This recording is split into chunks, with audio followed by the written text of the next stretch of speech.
Bien, ¿dónde estamos en la realidad actual?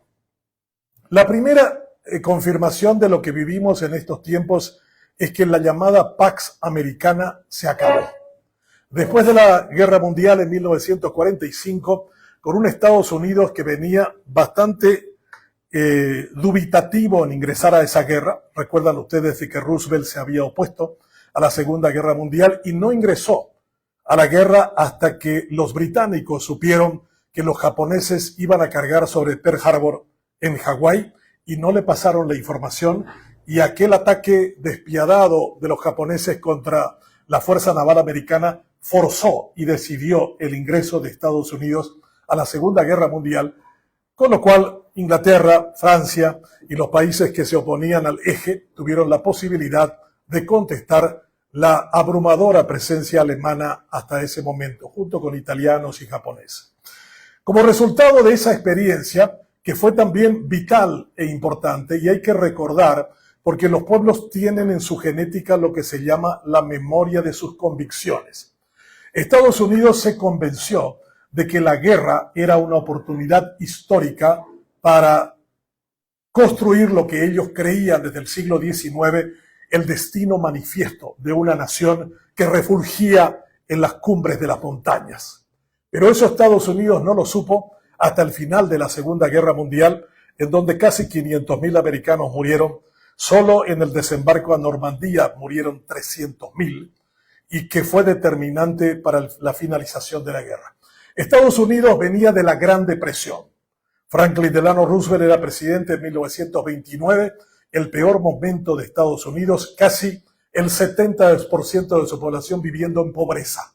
O sea que cuando empieza la Segunda Guerra Mundial con Estados Unidos como protagonista, toda la industria americana comienza a trabajar 24 horas al día, con una ocupación plena y con una capacidad económica extraordinaria puesta y orientada hacia la guerra.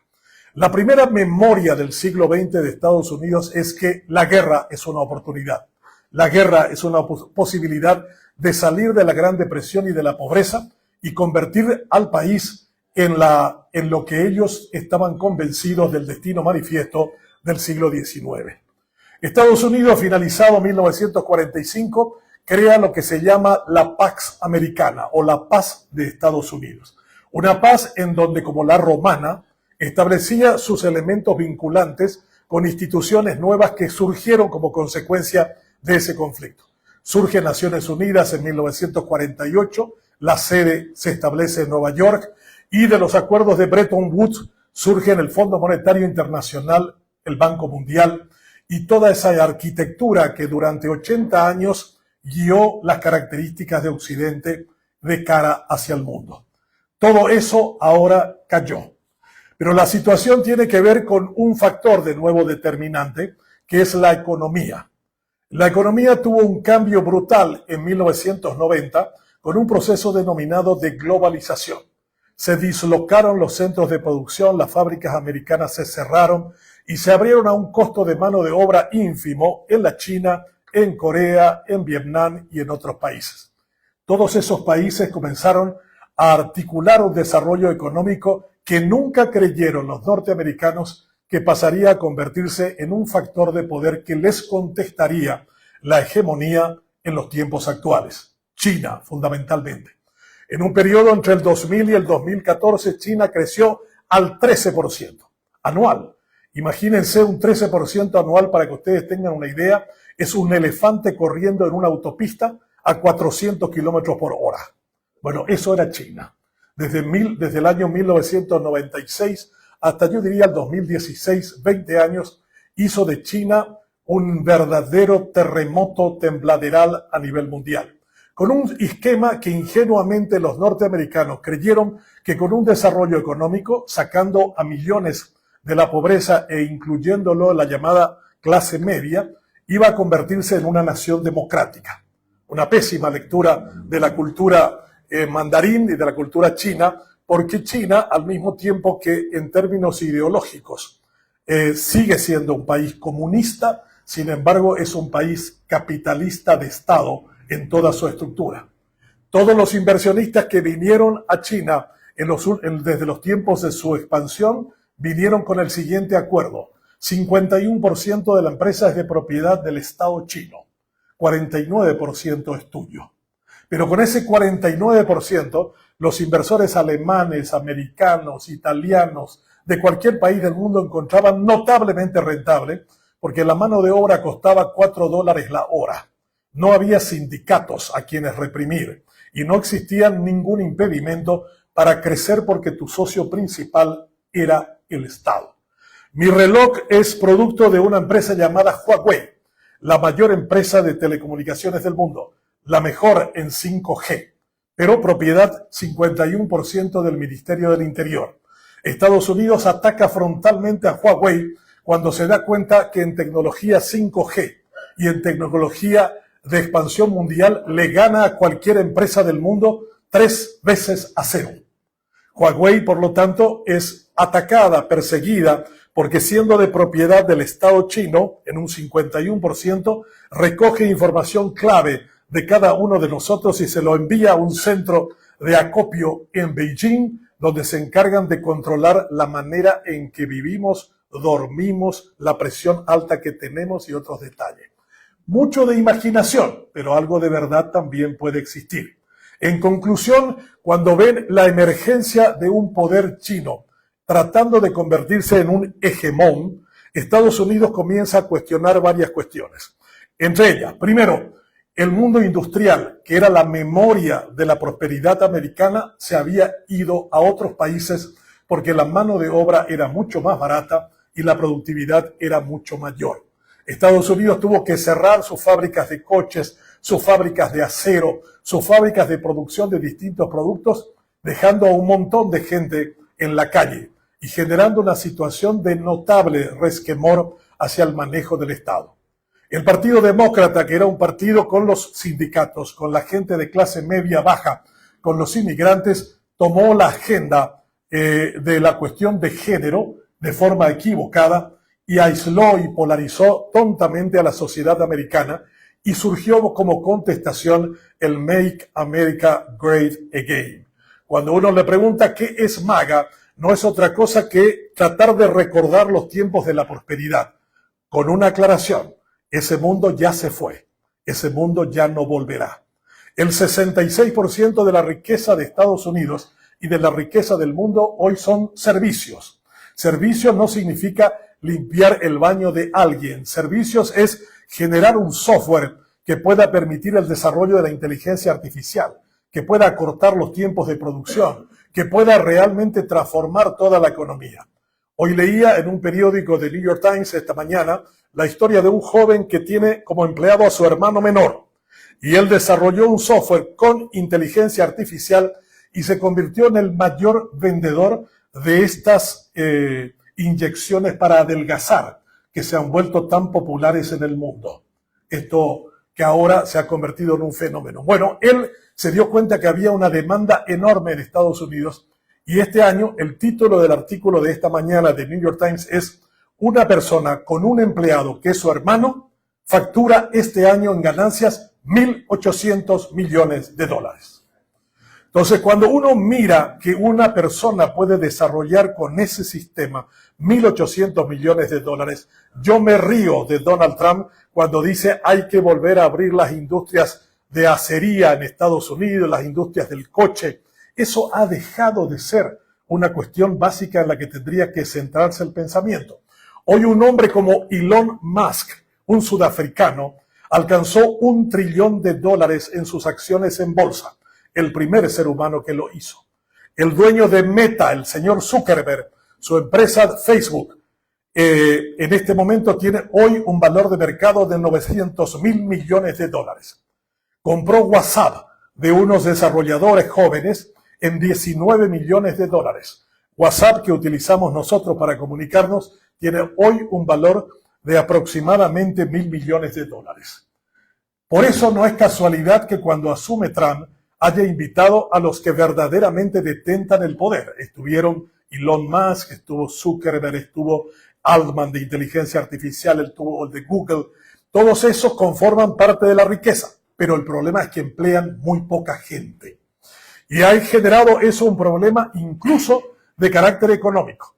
Cuando los británicos fueron potencia colonial en la India, tuvieron un problema muy serio cuando llegaron a administrar esa gran parte, ese gran territorio del mundo, porque llegaron en el norte, llegaron en Mumbai, en Calcutta y en Delhi, y tenían gente que no tenía conocimientos de matemáticas, y era muy difícil encontrar burócratas que pudieran trabajar en el Estado indio, hasta que una persona dijo, acá la única forma de resolver nuestro problema administrativo, muy costoso de mantener a la India, es que la reina case a su hijo con la hija del rey de Holanda y que la Casa Real holandesa envíe a los mejores administradores y financistas a nivel mundial.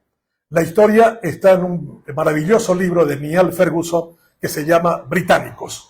Y en ese lugar llegan al problema de decir, ¿y cómo resolvemos la falta de burócratas con capacidad administrativa? Y uno de ellos levanta el dedo y dice, acá en la India hay una ciudad en el sur que se llama Bangalore.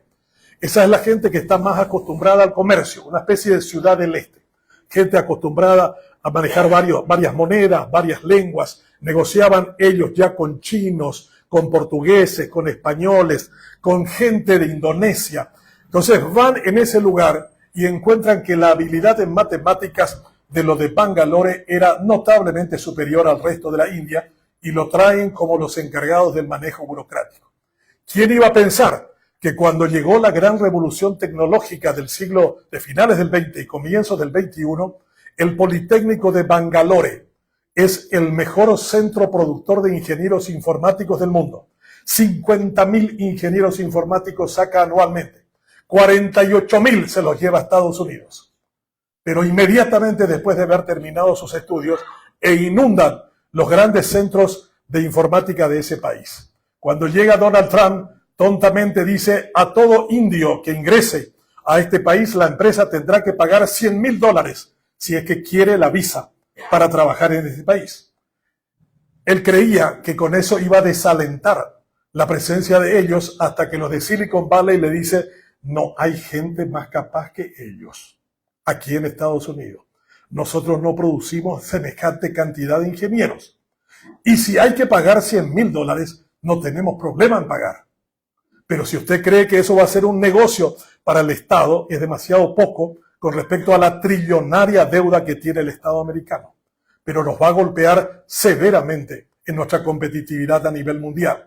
Estos indios de Bangalore irán a Europa, o irán a Rusia, o irán a China, pero no se van a quedar esperando que nosotros le contratemos, y en menos de 3 años nos superarán en todas las cuestiones en las que todavía tenemos ventajas a nivel global. Bueno, finalmente levantaron la disposición y siguen yendo los 48.000 ingenieros informáticos a ese lugar. La tecnología hace, por ejemplo, que un pequeño país como Taiwán, que se especializó solo en fabricación de chips, 22 millones de habitantes, y una empresa taiwanesa, sola ella, la mejor del mundo, genera tal cantidad de valor, de riqueza a nivel global, que supera en volumen todo el Producto Interno Bruto taiwanés. Cuando vino acá, uno de sus ingenieros le dije, ¿por qué ustedes, que tienen tan buena relación con Paraguay, no establecen un centro para desarrollar la construcción de microchip? Y me dijo, Benjamín, nosotros necesitamos 50.000 ingenieros y ustedes tienen 800. Nosotros sacamos 134 por año, pero ustedes, al ritmo que están yendo, recién en 300 años van a tener la cantidad de gente que necesitamos para tener un centro generador de ese tipo de riquezas. La economía hoy mueve el mundo del servicio. 66% de la riqueza del mundo es servicio, 30% es industria y el resto es producción agrícola. Cuando me tocó a mí visitar un país que critiqué estando en la Universidad de Harvard, porque como todo latinoamericano y paraguayo, envidioso del desarrollo de un país, decidí estudiar por qué Singapur se había convertido en un país extraordinariamente próspero, e hice una fuerte crítica al tirano que lo gobernó, a Lee Kuan Yew. En 1964, hace 60 años, el país era el centro de la corrupción. Era una pocilga, una ciénaga, llena de piratas, llena de narcotraficantes. y el país decidió venderse. Si ustedes creen que los países fallidos no se venden, bueno, Singapur se vendió y lo compró su vecino, Malasia.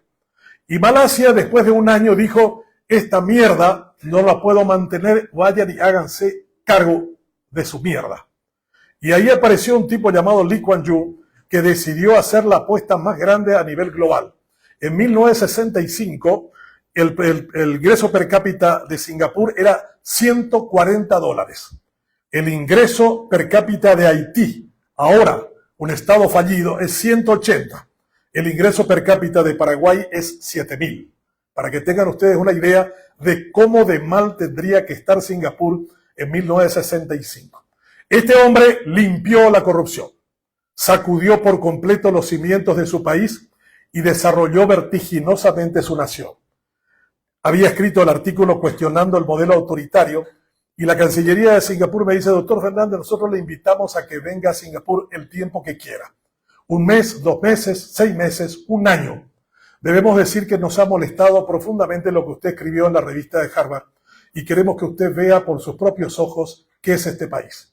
Nosotros somos sus anfitriones desde que sale de su casa. El taxi frente a su casa lo vamos a pagar nosotros y usted viajará en primera clase hasta Singapur. Y le dije, voy a ir con la condición de hablar con Lee Kuan Yew. Me dijo, no, él está retirado del poder desde 1995. Estoy hablando del 2005. 10 años ya estaba fuera del poder. Y le dije, no voy a ir. No me interesa ver un país próspero, rico, con edificios, si no hablo con el arquitecto, con el que diseñó. Cuando voy, finalmente, después de unas negociaciones, me dijo, bueno, el chairman Lee le va a saludar 5 minutos después de su visita. Y ya quedamos que 45 días es suficiente, ¿verdad? Sí, es suficiente. Entonces voy 44 días en Singapur viendo todo lo que habían construido. Ellos son número 1 en educación del mundo y número 1 en servicios de salud del mundo y número 1 en seguridad. Y voy finalmente a hablar con el chairman Lee y le digo, ¿cómo hizo usted este país? Y me dijo, hay solo 3 cosas que hacen un país. Education, education, education. ¿Cuánto invirtió usted? Cuando entré metimos 20% del PIB en educación. 20 del PIB. Eso es brutal. Claro, pero estábamos llenos de analfabetos. Teníamos que hacer un cambio brutal, pero a los 10 años uno ya ve los efectos de la fuerte inversión en materia educativa y luego va bajando. Y ahora tenemos 9% del Producto Interno Bruto y 4% en ciencia y tecnología.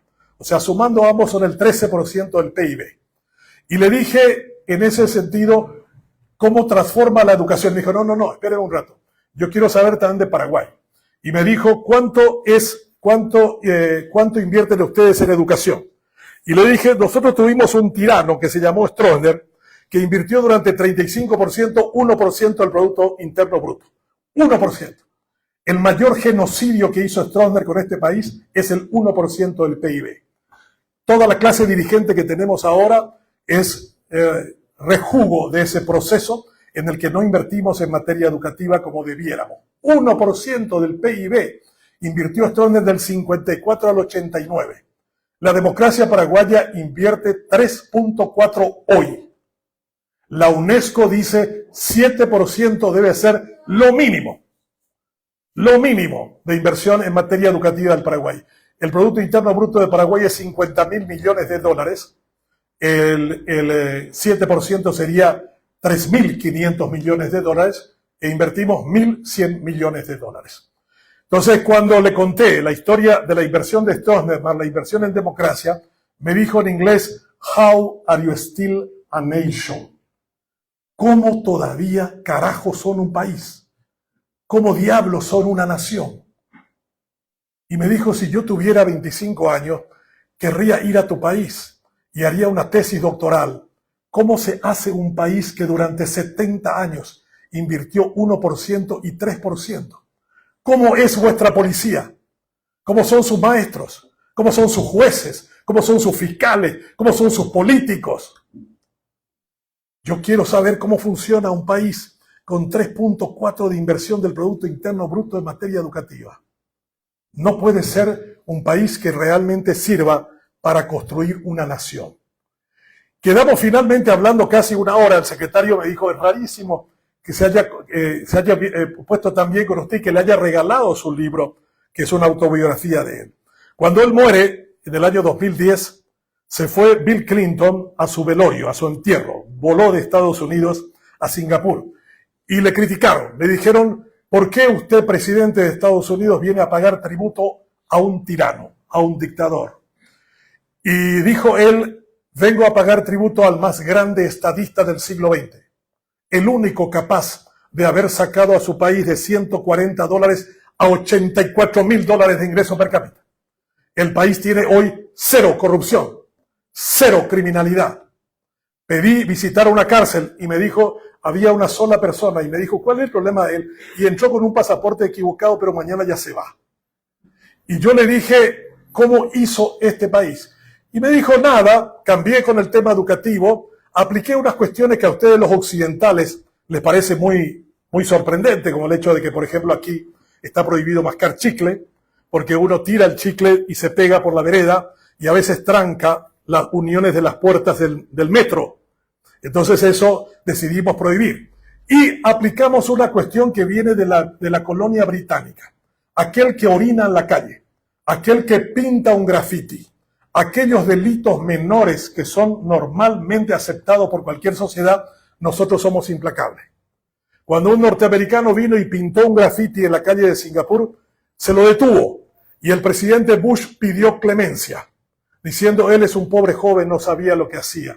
Y el presidente le respondió, si un singapurense maneja 75 millas por hora en una carretera americana y es detenida por una patrulla americana, el hecho que le diga que él es joven y que él es de Singapur, ¿le salva de la multa?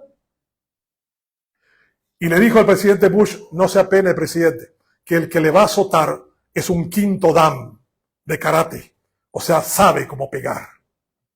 Y hubo una manifestación enorme en Estados Unidos con respecto a eso. Le bajaron el pantalón y le pegaron 5 azotes con el cane, con la barra que los británicos utilizaban en los tiempos coloniales en la India, en China y en otros sitios. Me dijo, eso es una cuestión menor. Imagínese lo que deja eso como idea. Si el Estado puede ser implacable con las faltas menores, lo que será si cometes algo grave. Y le dije, ¿y cómo hizo para tener tanta eficiencia en sus ministerios? El Estado singapurense es el Estado más eficiente del mundo. Cuando tú llegas a Singapur, en este momento yo estuve el año pasado, ya no existen controles aduaneros. Todo se hace de manera electrónica y te dice con una línea amarilla, si traes droga, no se te ocurra pasar esta línea porque te espera lo de arriba. Y tú levantas la cabeza y hay una soga para colgarte. Pena de muerte absoluta para las cuestiones de drogas. Cero drogas. Entonces el país tiene ahora $84,000 de ingreso per cápita, la mejor salud del mundo, la mejor educación del mundo y tiene los estándares más extraordinarios de bienestar, pero no es democrático. Yo le dije entonces a Lee Kuan Yew, acá ni los pescados se pueden pescar porque tienen la boca cerrada. Y me dijo, es un buen chiste, pero usted no conoció lo que era esto. Quizás vamos a tener una democracia al modelo occidental en 20, 25 años, pero en este momento este es un modelo que no le irrita a la gente. E intervino en prácticamente todas las esferas de la vida social. Le dije, me llamó la atención que usted intervino familias. Y me dijo, he estado viendo los indicadores de su país. Ustedes tienen 62% de paternidad irresponsable. Y el Estado no interviene. Y yo le dije, ¿por qué tendría que intervenir? Cada uno decide si se queda con su mujer o no se queda con su mujer. Esa es una decisión de carácter moral, pero no es una decisión de carácter legal. El costo que tiene para nosotros un hijo sin padre es enorme. Las posibilidades que tienes de ser pobre con una madre solamente en la casa es del 90%. Y las posibilidades de que seas un criminal es la misma proporción. Entonces vine aquí al Paraguay y comencé a mirar los datos estadísticos últimos del INE de pobreza en el Paraguay. 92% de las familias pobres paraguayas tienen solo madre. Estructuras monoparentales. Y también los 18,000 presos en nuestras penitenciarías solo tuvieron madre. No hay padre. Y me dijo, ustedes deben tener poca capacidad de manifestación. Yo le dije, ¿qué tiene que ver eso? Las sociedades vigorosamente partícipes de la construcción de lo cívico tienen padre y madre. Porque la madre dice al hijo, no salgas en la manifestación, te van a romper la cabeza, te van a reprimir, te vas a ir preso. La madre contiene, la madre protege, la madre cuida. Está en su naturaleza. Y el padre le dice, vaya, manifiéstese, salga a la calle, grite, golpee. Bueno, esa ausencia es una cuestión que me dejó pensando en la visita a Singapur. Y le dije, ¿cómo intervino usted? Bueno, sencillo, saqué un decreto diciendo que todas las familias constituidas tenían acceso privilegiado a vivienda, acceso privilegiado a vehículos, acceso privilegiados a vacaciones, Le di todas las ventajas y la gente se dio cuenta que era un malísimo negocio mantenerse no casado, que era un excelente negocio estar juntos y de paso me resolvió dos grandes problemas, criminalidad y pobreza. Yo le dije, pero fantástico, eso significa que usted resolvió dos problemas con uno. Claro, después metí educación y todo eso hizo mucho más fácil el desarrollo del país. Lo que yo miro en términos de contexto internacional, Singapur es un gran protagonista a nivel mundial en varios campos y es un player enormemente trascendente en la nueva economía.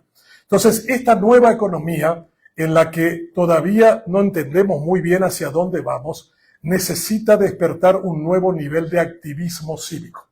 Ese viejo activismo basado en los sindicatos, en los gremios y los propios partidos políticos están en crisis. Y esa crisis repercute en la sociedad y la sociedad pierde la fe y la convicción en democracia. El último informe de Latinobarómetro que mide los niveles de aceptación de democracia muestran al Paraguay con 64% de paraguayos que estarían mejor con un régimen autoritario. La democracia no es popular, los representantes en el Congreso no son populares. Hoy por primera vez he escuchado que Celeste Amarilla dijo algo que me gustó. Dice, somos tremendamente antipopulares, tenemos una catinga enorme, nadie nos quiere, somos despreciables, ¿no? Y diciéndole al Rivas, ¿cómo te puedes quedar entre nosotros? Mentiste, no sos abogado, nunca estudiaste, nunca estuviste en ninguna universidad, no puedes hablar. Y esa es una situación realmente muy grave para nuestro país. Pero volviendo al tema internacional, uno se pregunta, ¿y cuál es el nuevo conflicto? El nuevo conflicto va a ser en el ámbito del conocimiento. Y Estados Unidos tiene un problema brutal. Tiene una gran parte de su sociedad que está capacitada para manejos operativos muy primarios y muy básicos, los llamados hillbilly o redneckers, que son básicamente la fuente principal de votos de Donald Trump. Donald Trump no le importó al votante su cinismo, porque no hay hombre más global que él. Hay Trump Tower en Europa, hay Trump Tower en Asia, hay Trump Tower en América Latina. Él es un empresario global, pero sin embargo dice la globalización es nuestro problema. Y también dicen algunos, el mundo está vaciado, así que hay que crear una consigna fascista. Y vamos a repetir Dios, patria y familia. Y la gente dice, pero cualquiera que conozca algo de historia dirá, eso lo decía Mussolini, lo repetía Franco en España, lo repetía Hitler en Alemania. Nadie medianamente conformado en su cabeza podría decir Dios, patria y familia con orgullo. Cuando pregunté por qué la candidatura de Peña había usado ese eslogan, vino un chileno a Paraguay a asesorarlos y le dijo, Peña, vos sos un liberal, no vas a convencer nunca a los colorados de nada parecido a ellos, así que hay que inventar una nueva cosa. Hay que inventar Dios, patria y familia. Aunque llevemos una vida desordenada, aunque seamos homosexuales o lesbianas, vamos a repetir que esto va a quedar. Y lo repitió Latorre, lo repitieron todos los otros que ahora están acusados de homosexuales. O sea que realmente no importó demasiado eso. Yo creo que un problema grande de los partidos políticos es no haber creado una narrativa democrática entusiasmante. Algo que realmente motive a la gente para construir con entusiasmo un futuro mejor. Y cuando vemos en ese futuro mejor el Paraguay, que ha perdido una posibilidad enorme de hacer de la hidroenergía su gran riqueza y su gran transformación moderna y su capitalización. 50 años el Paraguay no supo utilizar las ventajas que supuso Itaipú y se gastó en cuestiones sociales un montón de plata destinada a la corrupción. Estaba mirando los indicadores de Noruega. Noruega era tan pobre como Paraguay en 1960, hasta que encuentra petróleo en el Mar del Norte. Y 2 millones de noruegos dicen ahora somos ricos. Dice así, cuidado, el petróleo no necesariamente significa la riqueza. Mira Venezuela, mira Nigeria. Estos países no son prósperos porque administran muy mal su dinero. ¿Y qué vamos a hacer? Y vamos a crear un fondo que no se va a tocar y que se va a reproducir en inversiones a nivel mundial. Y los márgenes de rendimiento, eso lo vamos a revertir en obras públicas, en inversión de infraestructura, en educación y en salud.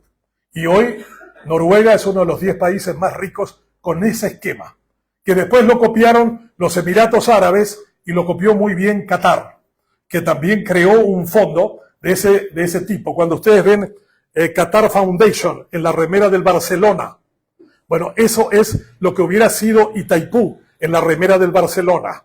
Itaipú, hidroenergía. Y hubiera creado la misma cantidad de plata que creó para Noruega la buena utilización de los excedentes de la riqueza que generaba el petróleo. Eso también nos llevó a nosotros a perder una oportunidad enorme. Hubiéramos sido el primer país del mundo completamente limpio, utilizando energía renovable para autobuses, para coches, para tranvías, para trenes de cercanía y fundamentalmente para cocinar. 60% de la cocción de comidas en el Paraguay sigue siendo biomasa, leña y carbón, que viene a significar deforestación en muchos de los casos. O sea, no usamos lo que era nuestra riqueza porque no tuvimos una masa crítica de gobernantes que pudiera detectar qué es aquello diferencial que el Paraguay tiene en la economía emergente y cómo puede transformar eso en riqueza. Cuando vino al Paraguay Jeffrey Sachs a explicarle al gobierno paraguayo cómo Brasil había engañado a Paraguay en el tema de Itaipú, Jeffrey Sachs, que fue profesor mío en Harvard, me contó una anécdota. Dice, vos sabés que Benjamín me detuvieron en Sao Paulo, en la escala, mis amigos brasileros de Itamaraty. Y me dijeron, profesor Sachs, qué suerte que te venimos acá a recibirle en el aeropuerto y queremos tomar un café con usted.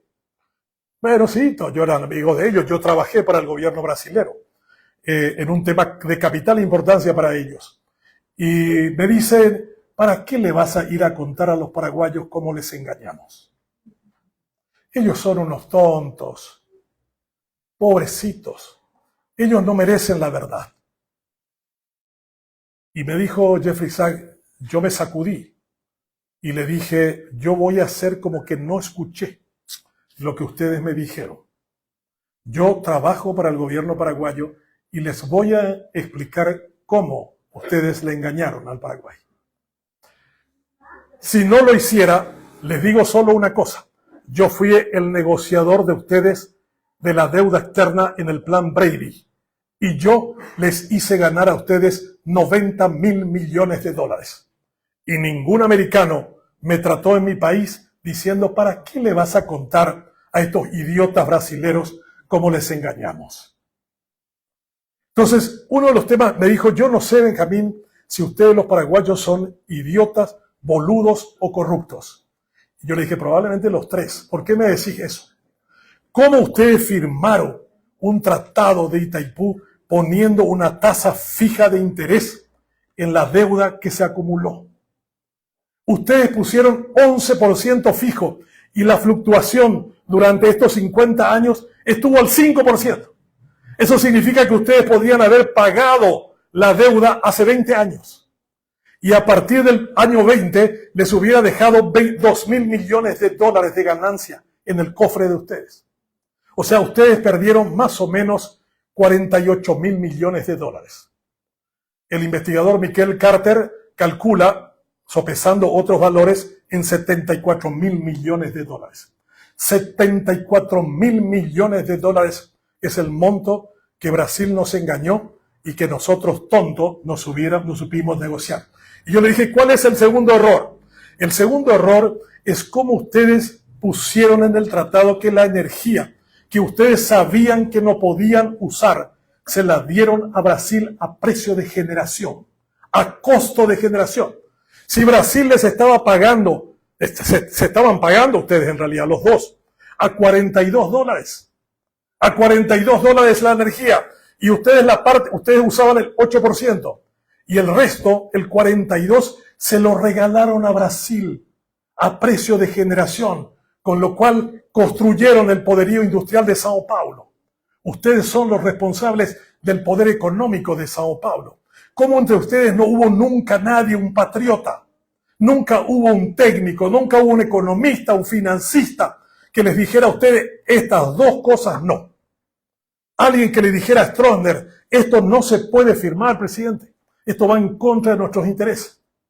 Vamos a poner tasa de interés fluctuante que ocurre con cualquier persona que presta un crédito. ¿Por qué el Estado paraguayo tiene que tener una tasa fija de interés? Y la otra cuestión, la energía que nosotros no la usamos, si ustedes quieren, pues paguen 42 y no 8, como estuvieron pagando durante todo este tiempo. Entonces, en realidad, muchos de nuestros problemas en el razonamiento es por falta de capacidad y de conocimiento y de gente patriota. Siempre, yo estudié en Harvard y voy cada 2 años a enseñar a la universidad y siempre me maravilla visitar el lugar donde aprendió ingeniería un paraguayo llamado Bozano, el capitán Bozano. El capitán Bozano es el primer ingeniero graduado en MIT y el primero hasta ahora que hizo la licenciatura completa. Cuando Bozano se fue a comprar los 2 cañoneros para la guerra del Chaco por orden de Eligio Ayala, se fue a Italia y el italiano después, típico italiano, le pone un sobre con plata a Bozano. Lo corrompe, lo quiere comprar. Y Bozano saca la plata y le pone sobre la mesa y le dice, por esta cantidad, más armas para el cañonero. Bozano entró al Panteón de los Héroes el año pasado, creo, siendo un acto de justicia hacia él. Entonces yo considero que el Paraguay tuvo en momentos realmente trascendentes a gente muy lúcida, muy honesta, muy capaz, que realmente percibió la idea de patria y no la idea entreguista que tenemos ahora. Lo peor que puede ocurrir en el mundo de hoy es ser un entreguista. El que tiene la hegemonía termina destrozando a ese país. Llámese China, llámese Irán, llámese Israel, llámese Estados Unidos, llámese Rusia. Los países pequeños como los nuestros tienen que tener suprema inteligencia, altísima capacidad negociadora y un conocimiento de cómo funciona el mundo para entender cuáles son nuestras ventajas en el mundo en el que vivimos. Este sometimiento de nuestro gobierno a Estados Unidos en este momento por el levantamiento parcial de sanciones a Cartes es de una capitulación de la soberanía del Paraguay enorme. Ser parte integrante de un Consejo de la Paz y estar sentado con Lukashenko, el tirano criminal de Bielorrusia, demuestra que no tenemos voy a usar una palabra española, puñetera idea de lo que significa el sentido de lo paraguayo y el sentido de los intereses. Entonces, cuando un país no tiene en claro dónde estamos en el mundo actual, no sabemos lo que queremos, le pasa lo mismo a ese personaje de Alicia en el País de las Maravillas, que en medio de 2 cruces de camino le pregunta el gato a Alicia, ¿cuál es el camino más corto entre 2 caminos? Y le dice el gato, le dice a Alicia, ¿dónde quieres ir? Y el gato le pregunta, no sé. Y Alicia le dice, toma cualquiera. Si no sabes dónde quieres ir, es irrelevante el camino más corto o el camino más largo.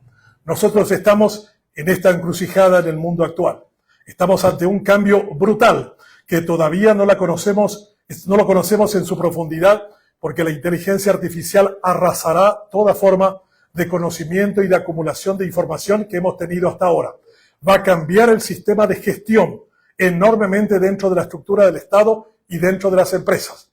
Y nosotros no tenemos idea de lo que eso significa y la urgencia de la necesidad de transformarse. Lo que necesitamos, por lo tanto, es gobernantes eficaces, lúcidos, inteligentes y patriotas. El mundo no tolera a mediocres, a incapaces ni a corruptos. Gracias.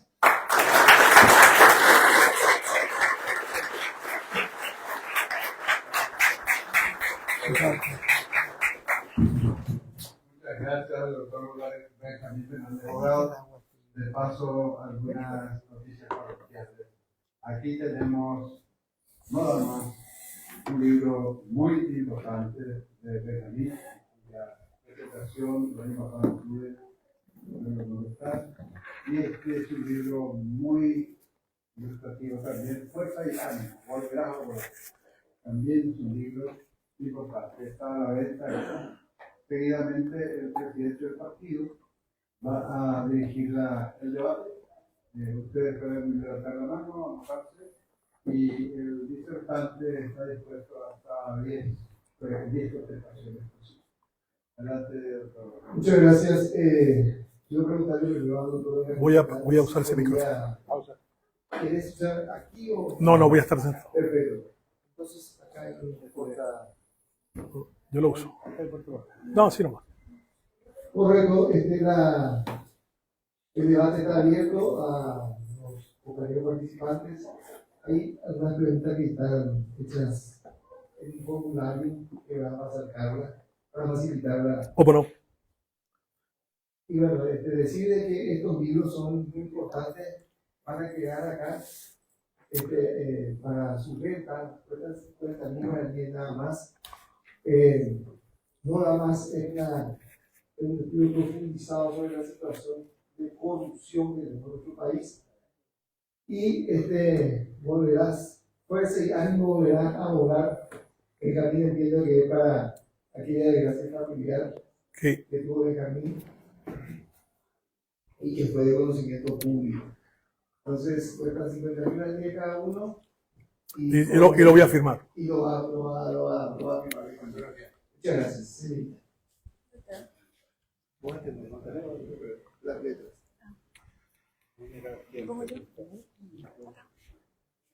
Bueno, hoy es el debate. ¿Necesitan el comentario? ¿Perdón? ¿Benjamín? Sí. Nosotros anunciamos aquí que el intercambio se referiría a esta coyuntura política internacional y que envía una referencia también para América Latina y de paso para Paraguay. Llegamos a Paraguay con el tema Itaipú, que es una verdadera calamidad pública, pero América Latina no. América Latina en este momento tiene también los coletazos de una economía tremendamente demandante de conocimiento en países que no han hecho la inversión en materia educativa como debieran. Quizás con la excepción de Chile, ningún país de América Latina construyó una idea de nación sobre la educación. Yo siempre cuento una historia que es válida para entender lo chileno. Chile es un país que nace de una crisis política que se resuelve a través de la educación. En 1827 tienen un problema político y le dice el presidente Balmaceda: tenemos un problema de esta envergadura, ¿qué podemos hacer? Y uno de sus ministros le dice: presidente, aquí en Chile vive el hombre más culto de América, el mejor jurista de América, el mejor gramático de América, el hombre más brillante de América. Y que venga él para ser ministro de Educación. Le dijo, no, él tiene un problema.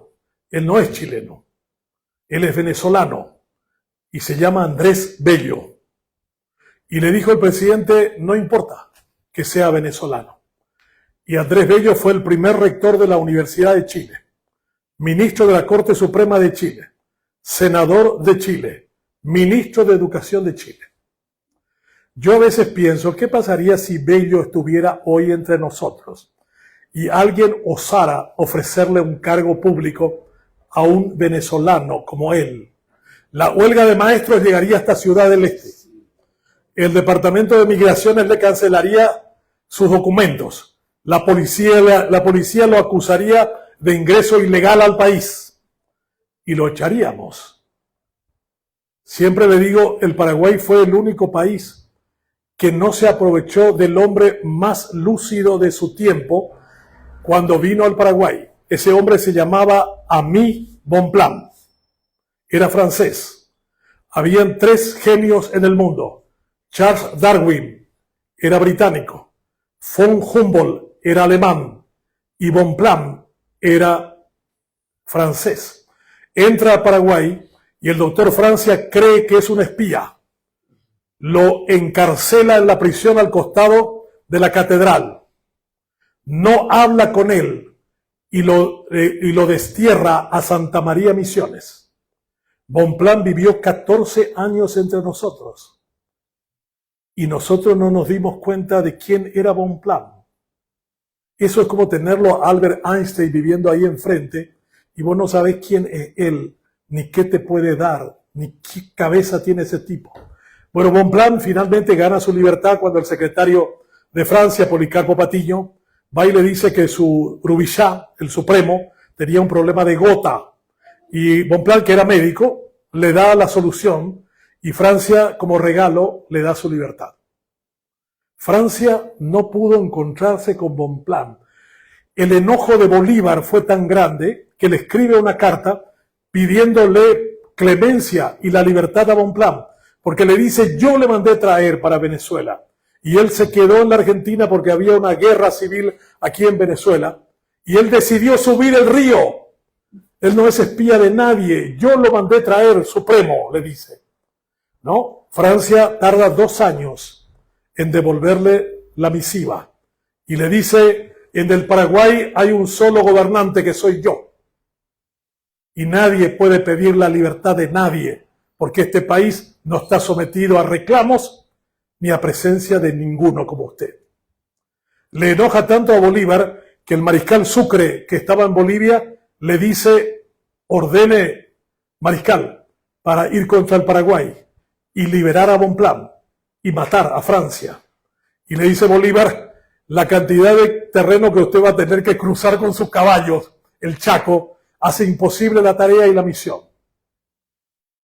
Por eso cuando vino Hugo Chávez a Paraguay, cuando asumió Duarte Frutos, pagó un aviso clasificado grande en el diario que decía de la tierra de Bolívar a la tierra de su gran amigo Gaspar Rodríguez de Francia.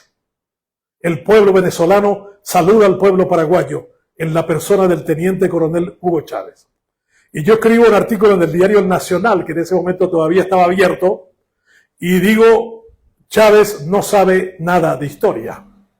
Y le cuento la historia del relacionamiento ríspido entre Bolívar y Francia y cómo nos perdimos la oportunidad de tener a Bonpland como una referencia que tuviera que cambiar quizás el destino del país en ese momento. Y cómo Chile sí lo hizo con Bello.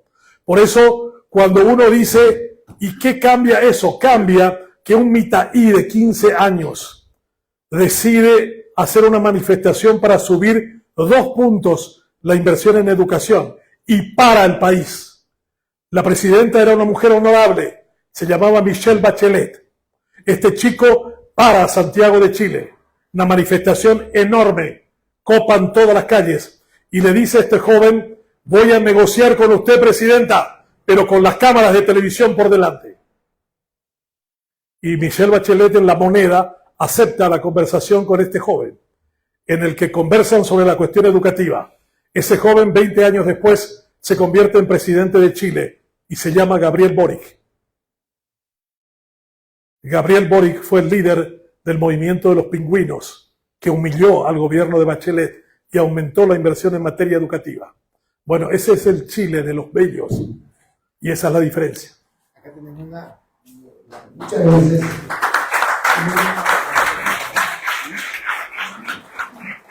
Doctora, tenemos una pregunta que viene del auditorio y dice cuál es vuestra opinión con relación a al papel de la justicia en el Paraguay, si es culpable por la situación actual de impunidad.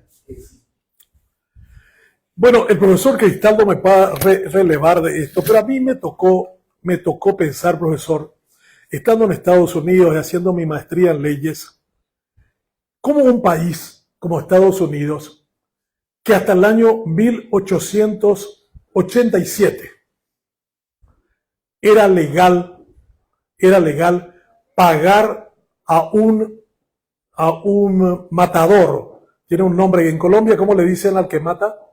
Sicario. Cuando ustedes ven en la película de Far West, una persona a quien se le da una estrella y se le da un sombrero, ese tipo que recibe la estrella y el sombrero es un sicario, no es una autoridad. Él no es policía, él es un matador. Y le dice, vaya y búsquelo a fulano de tal y tráigalo vivo o muerto. Tiene dos precios. El sicario va, le busca, lo mata o lo trae vivo, cobra lo que le corresponde y luego se le saca la estrella y se le saca el sombrero.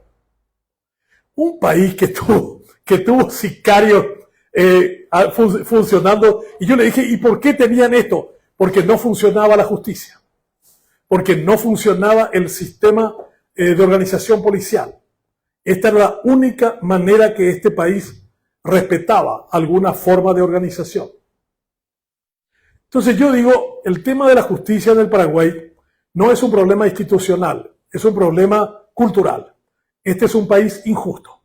Y un país injusto no puede pretender una justicia justa. O sea, si no se trabaja las bases raigales de la injusticia, no vamos a llegar a tener gente íntegra en el Poder Judicial. El Poder Judicial en el Paraguay se siente muy contento con la manera en que se administra la justicia en nuestro país.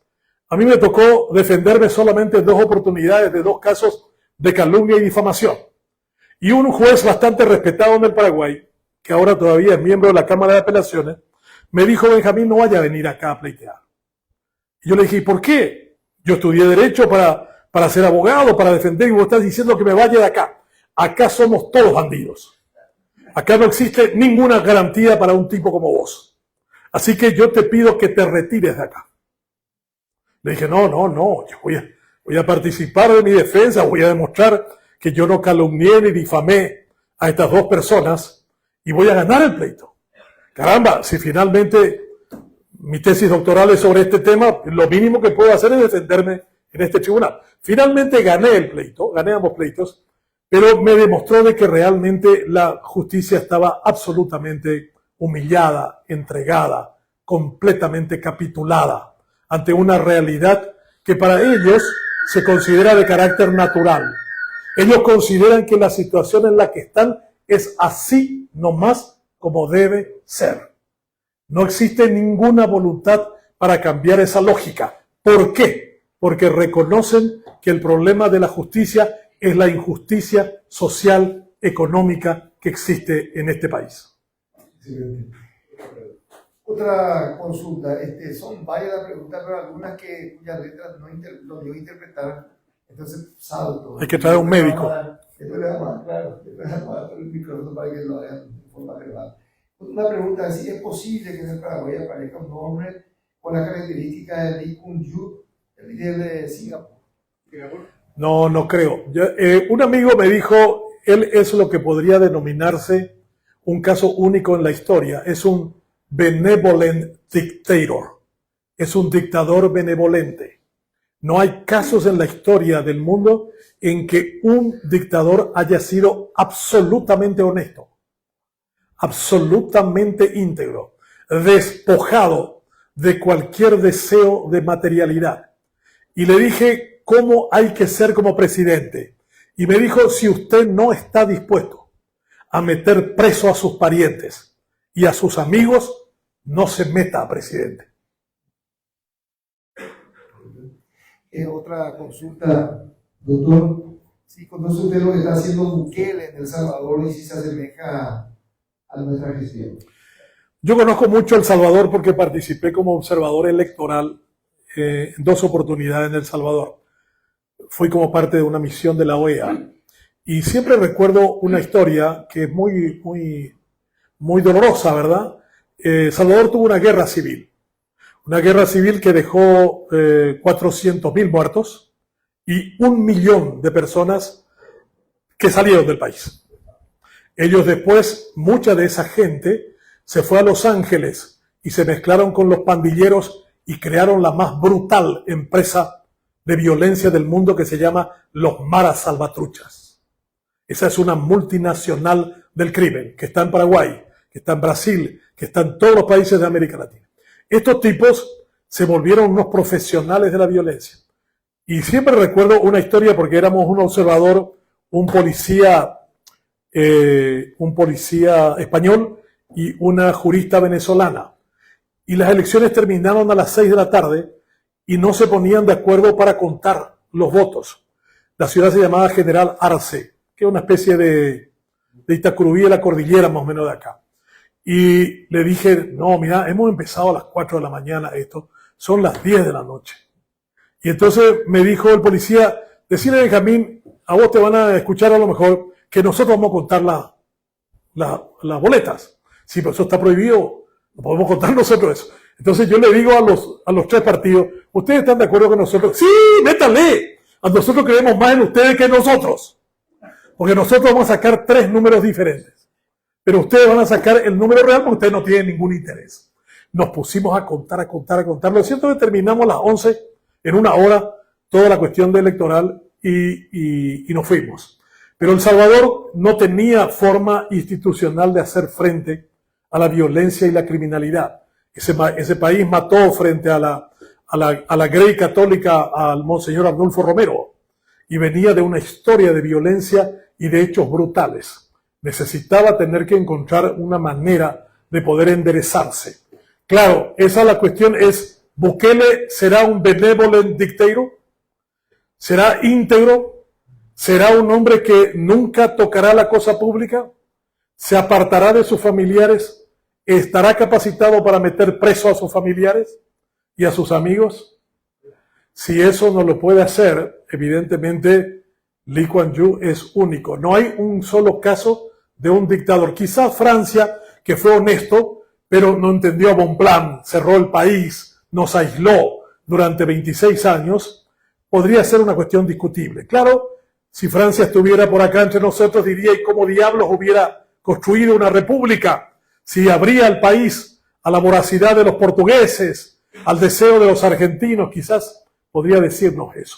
Pero perdimos una oportunidad enorme con él, 26 años de pérdida de posibilidades. Entonces yo creo que es muy difícil que tengamos un benevolent dictator entre nosotros. Nadie lo pudo hacer. En ningún dictador latinoamericano, Pinochet, que también se las pasaba de un gran conocimiento y de una gran capacidad organizativa, sin embargo terminó con un escándalo de corrupción con los bienes que fueron acumulados en su familia después de muerto. Así es. Bukele, yo no sé si conoces Benjamín, el asesor financiero que en Paraguay. Sí, lo conozco. Escribe en mi diario. Bueno, pues, entonces está bueno. Otra consulta del auditorio, por otro lado, dice el posicionamiento internacional de Paraguay con Estados Unidos e Israel pone en riesgo su soberanía. Pero la soberanía es una cuestión bastante delicada siempre. Si tuviéramos una idea de qué es lo que queremos con esa relación, estaríamos haciendo lo mismo del gato con Alicia. Sabríamos el camino que deberíamos tomar. Yo creo que no tenemos idea de lo que eso significa en términos de intereses para el país. Alguno dirá, bueno, mira, cuando tuvimos el problema con el Brasil por el Salto del Guairá, fue la intervención americana en favor de nosotros lo que zanjó el diferendo. Cuando tuvimos el lío con la Argentina por la Villa Occidental, fue un presidente americano, Rutherford B. Hayes o Hayes, el que vino y terminó fallando a favor nuestro. Si tuviéramos que negociar con el Brasil, una cuestión que ahora ya es irrelevante, algo tan grande como Itaipú, sería importante tener a Estados Unidos del lado nuestro. Si tuviéramos la amenaza del PCC brasilero y del crimen de ese país sobre nosotros, sería importante tener un aliado de ese volumen. Pero eso solamente lo sabremos cuando sabemos para qué nos asociamos con alguien. ¿Cuál es el propósito? Si no sabemos lo que queremos, cualquier viento nos es desfavorable. Sí. Para terminar la pregunta escrita, no, con eso. Precisamente en esta línea de uno de los participantes pregunta si por qué motivo se firmó, si están en conocimiento de cuáles fueron los argumentos por los que se firmó el convenio de Itaipú de la forma en que se lo hizo con el Brasil. Yo creo que una persona que sigue viva y que fue parte del proceso negociador nos debe un libro y nos tiene que contar la verdad nomás del libro. El libro de Bernardi no cuenta ese proceso. Yo creo que el que está vivo y puede hablar es José Antonio Moreno Ruffinelli. Él estuvo en la mesa de negociación en 1973. O sea, él puede decirnos por qué estas dos cuestiones que Jeffrey Sachs encuentra 30 años después, ellos no se dieron cuenta, entre comillas. ¿Qué fue lo que pasó? Yo creo que hay una combinación, Yo creo que hay desconocimiento, hay ignorancia. Los tratados y convenios requieren de mucha capacidad, conocimiento jurídico, conocimiento económico, conocimiento financiero. Se requiere mucho grupo de gente capacitada. Yo conozco a un compañero mío de la Facultad de Derecho que fue asesor jurídico de Yacenetá. Y me dijo, Benjamín, yo cuando me senté con el asesor jurídico argentino, me vi a mí como un escarabajo y él como un Ferrari. Cuando empezó la negociación, él estaba ya 1000 metros y yo todavía no arranqué el Fusca. Él era un abogado especialista en represas, graduado de la Universidad de Nijmegen en Holanda. Y yo un penalista. ¿Qué podía hacer frente a ese tipo? Nada. Ese tipo me pasaba por encima en cualquier tema que abordaba.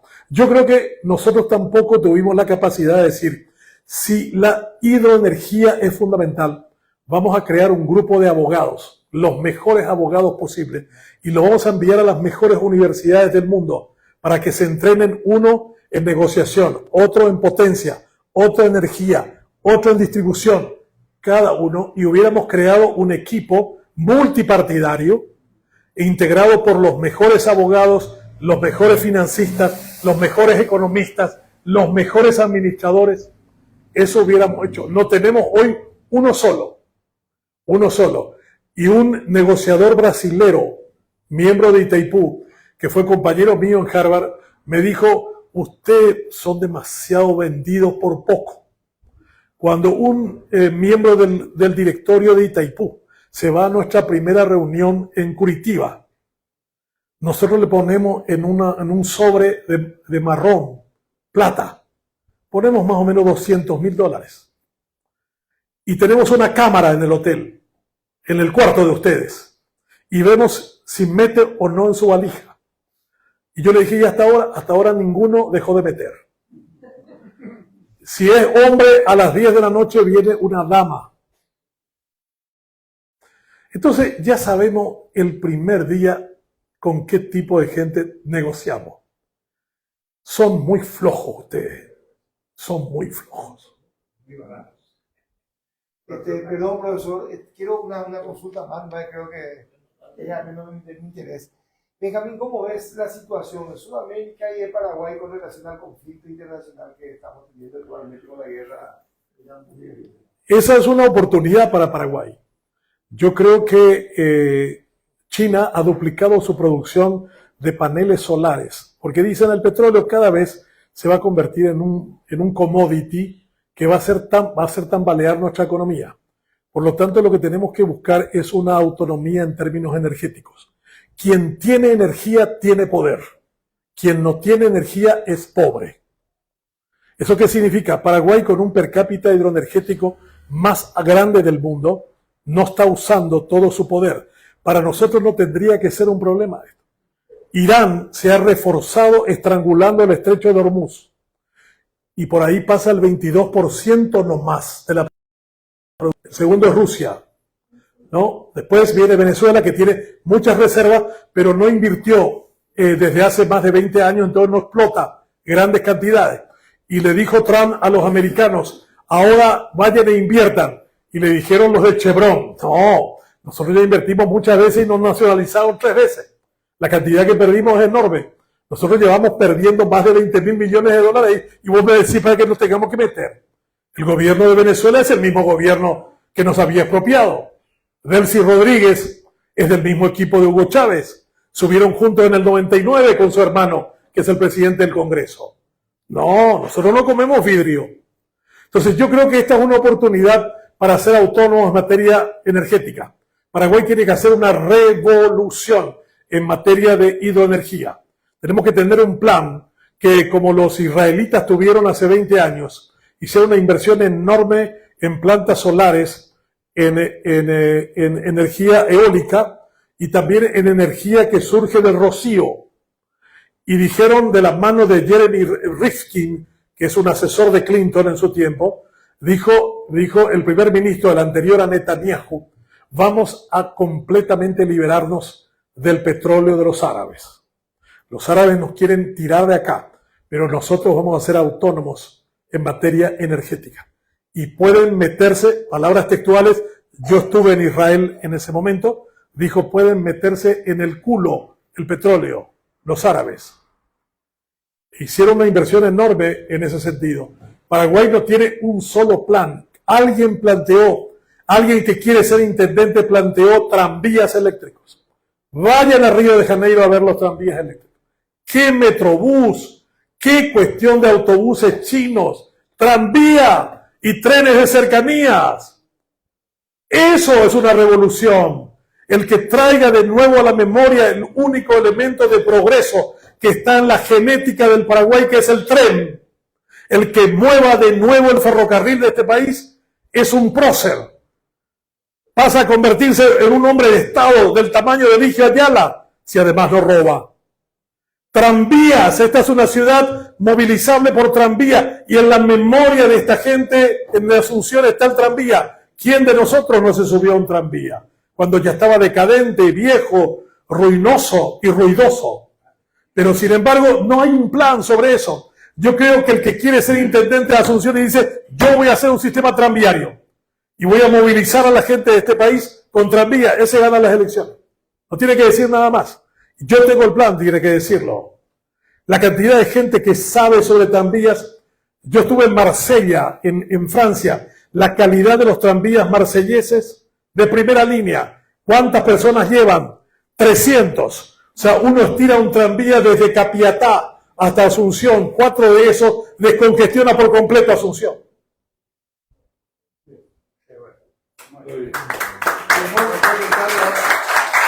Ay, Hugo, uno más. Pues son 9:30.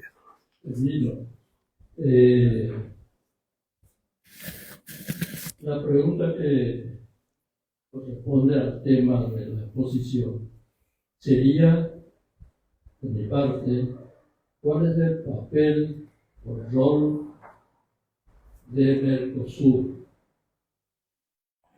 Paraguay es miembro de Mercosur, se le agregó ahora Bolivia, son 6 países miembros de Mercosur. Y con el acuerdo Unión Europea, creo que se abre un panorama increíblemente beneficioso si se sabe manejar la cuestión. Yo termino porque voy a entregar a Benjamín un libro que ya hace más de 15 años escribí, Integración Mercosur también existe. Gracias. Tengo este libro para obsequiarte con un unas palabras escritas que dicen lo siguiente. Está bien. Al distinguido doctor Benjamín Fernández Bogado, con una cordial invitación a ingresar al Partido Demócrata Cristiano. Muchas gracias. Muchas gracias. Bueno, yo creo que el presidente chantaje. Sí. Yo creo que el tema de la integración no ha podido tener el empuje que debía porque las dos locomotoras no funcionaron hasta ahora. La Unión Europea se hizo con dos locomotoras, Francia y Alemania. Los dos estiraron ese tremendo proyecto, hoy integrado por más de 25 países, pero que empezó con la sociedad del carbón y del acero, y en cambio acá no pudimos hacerlo. Una vez me invitaron los europeos a ir un mes a ver países como Irlanda, como Grecia, como Portugal, que estaban muy rezagados en términos económicos, y la integración a Europa significó un cambio brutal. Yo estudié en la Universidad de Navarra cuando tenía 20 años e iba los fines de semana al sur de Francia, a Biarritz, a Hendaya, y me llamaba la atención que las trochas del tren español eran más estrechas y las francesas más amplias. Y yo le dije, ¿por qué eso? Para que todo el pasajero que viniera de Francia a España tuviera que bajarse y cambiar de tren que ingresaba a España por una cuestión de seguridad de Franco. No quería una invasión de Francia a través del ferrocarril y viceversa. Bueno, la integración de España a la Unión Europea fue un cambio brutal. Yo recuerdo en la universidad mis compañeros me decían, ¿se van a Europa de nuevo este fin de semana? En 1981, en la Universidad de Navarra, mis compañeros estaban convencidísimos de que España no era parte de Europa. Al punto de que el titular del diario El País de Madrid, en 1993 o 1983, dice, por fin España en Europa. O sea, esa expresión peyorativa de los franceses que decía Europa es de los Pirineos para arriba, había sido completamente asimilado culturalmente por el español. Y la integración supuso una cantidad enorme de dinero que España lo aprovechó bien, desarrolló toda su estructura vial, toda su estructura de trenes, toda su estructura de energía.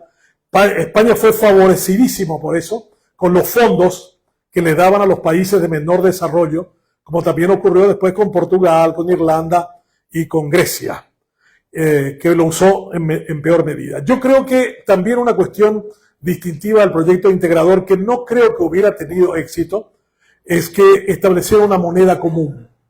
El euro permitió una disciplina fiscal y monetaria para todos los países, cosa que acá no tenemos. Acá tenemos unas monedas diferentes con cotizaciones que van fluctuando de manera permanentemente cambiante. Eso hace de que sea buen negocio comprar en Clorinda a veces o comprar en Paraguay. Yo digo una cosa, si los países europeos tienen por el convenio Schengen que no existen aduanas ni controles, uno se mueve y mueve personas y mueve mercaderías, y si te parece que es más barato comprar un queso en Francia, pues cruzas y te vas y compras de Francia. Pero acá no, acá tampoco. La otra falla fue de que no construimos en el imaginario del ciudadano la idea integradora. Los europeos lo hicieron con el programa Erasmus, que mandaba a estudiantes universitarios a vivir experiencias de 1 año, de 2 años, de 4, y que venían conociendo las realidades de los países integrantes de la Unión Europea. Eso permitió cohesionar la idea cultural. Acá tendríamos que haber tenido estudiantes que estudiaran en Buenos Aires, o gente de Buenos Aires que estudiara en Asunción, de Asunción en Montevideo, y sin embargo eso no ocurrió. Nosotros todavía estamos discutiendo si los migrantes paraguayos en Buenos Aires deben ser deportados o no por Milei. O sea, imagínense, estamos en la edad de piedra de la integración. La integración lo primero que establece es el libre movimiento de personas y de bienes. Y las dos cosas no estamos trabajando como debiéramos. pero es un tiempo de oportunidades. Yo siempre digo, las crisis son tiempos de oportunidades. Y lo que tenemos en el conflicto entre Estados Unidos, Israel versus Irán es una gran oportunidad para nosotros. Hay que saber aprovecharla. Muchas gracias, de verdad. Muchas gracias.